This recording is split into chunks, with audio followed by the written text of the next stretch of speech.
Prepare your work outside. Get everything ready in the field. And then after that, build your house. When it comes to making a decision, whether it is big or small, a lot of times I can freeze. And that leads me to a place in my mind where I feel less than, I feel dumb. But the truth is that it is hard to choose things that could change your life. I don't know if you've ever been in a spot where you've had to choose between two paths. It's the classic fork in the road. For example, you're on a boat. As you're going downstream, there's two, it splits. Now, side A, you see it's calm, but it could lead to a waterfall. Or you could choose B, which is very bumpy in front, but if you look past it, it could lead to the smoothest waters you've ever been on. What I run into is the unknown. If I choose this could alter everything. And how do you know for sure that what you should choose is right? What if you were supposed to choose the other choice? And that's where I get all hung up on. And that hang up can actually make me not make a decision. I would rather procrastinate and hold off on it than choosing. I think we all can relate to wearing those shoes of the uncertainty of what could happen if you choose A or B. I'm married to my best friend. She's my anchor. She's beautiful. There's so many stories that I could tell you. We started dating in 2017. It was either 1 or 2 months in, I have it written down in my journal, that I knew she was the one that I wanted to marry. And we both felt the same way. That was January, but in December we got married. Some people thought we were preggers. We were not. We loved each other and both shared the same value and commitment in what marriage is and really the whole design of it. But there was a problem, and I needed a full-time job.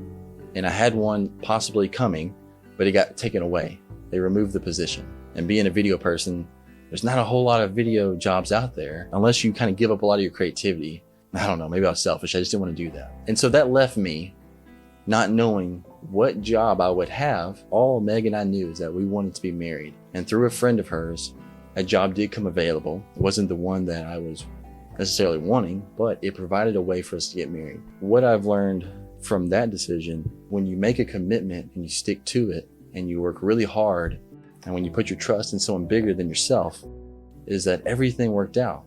I can honestly say I am blown away by how the last 7 years have been.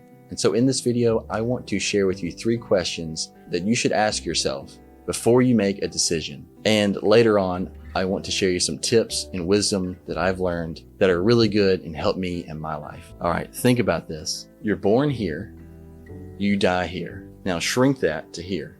You're born, you die, and here's forever, eternity. There's a little sliver of life that goes by so fast. And so it does matter what you do, how you talk, how you live your life. Now, that sounds like a lot of pressure, but there's a lot of hope in that.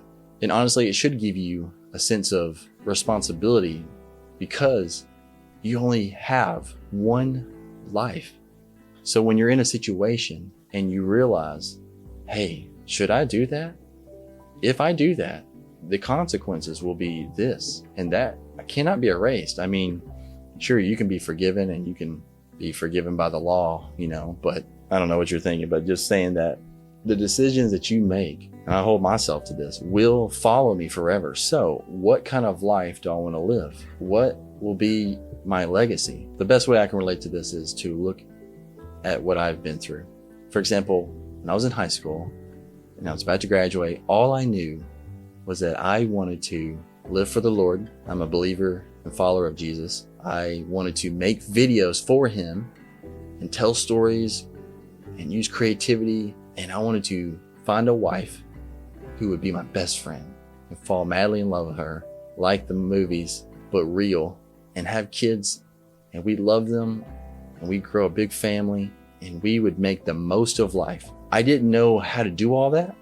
All I knew is with my one life, this is what I would like if the Lord allows it. That leads me to the question, what is the vision for your life? The book of wisdom says, if you don't have a vision, where there is no vision, the people fail. Could be paraphrasing that. But if you don't have a vision of where you're going, then where are you going?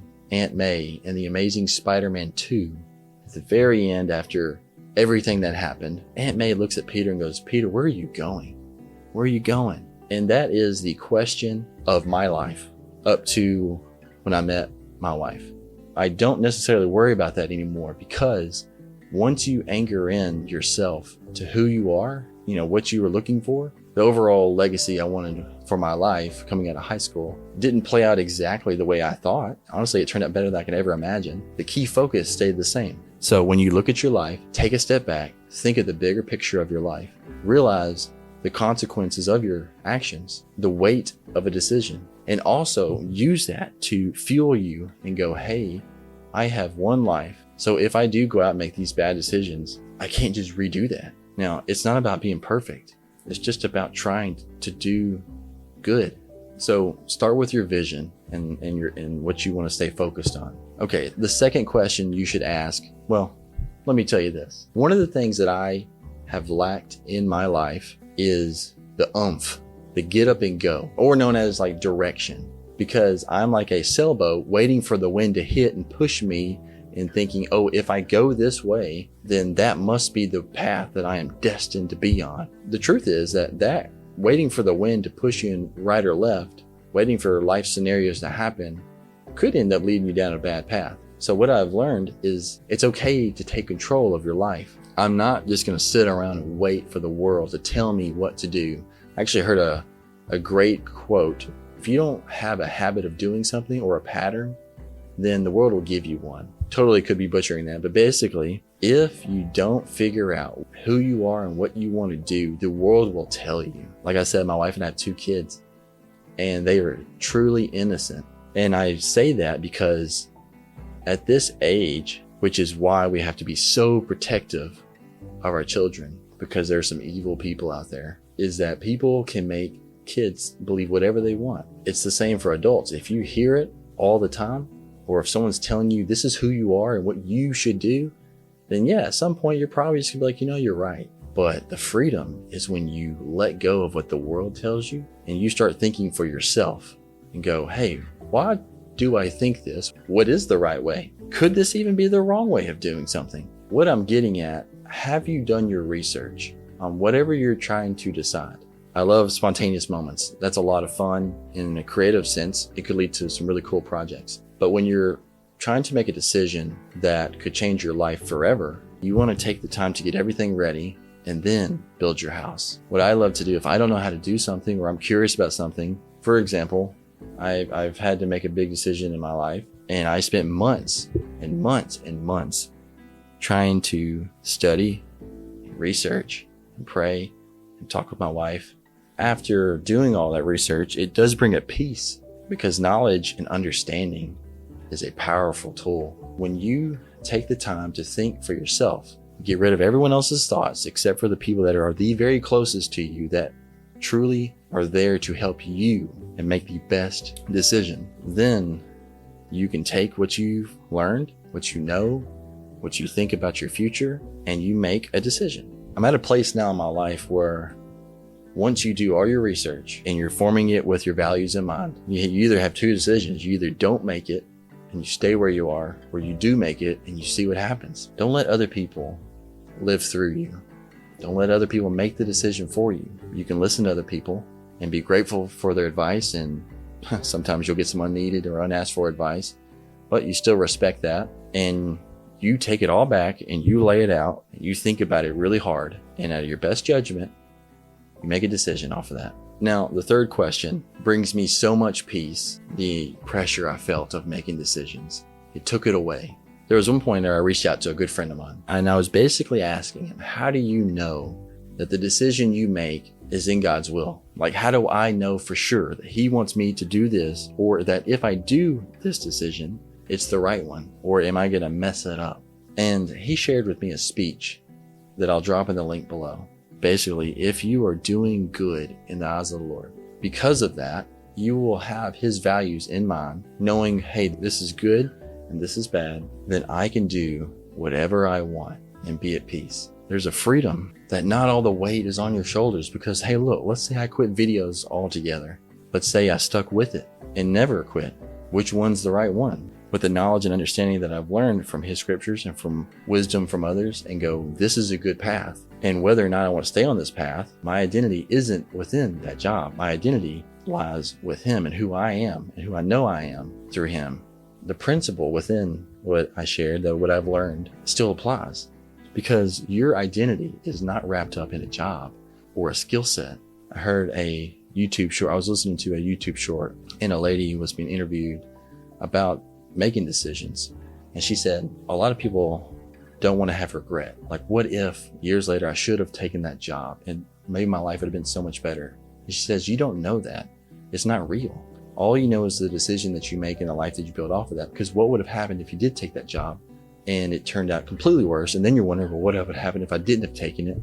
And so really the third question is, if you're keeping good values in mind, want the good for yourself and for others, and you let go of the fact that whatever you do choose isn't your identity, what do you want to do?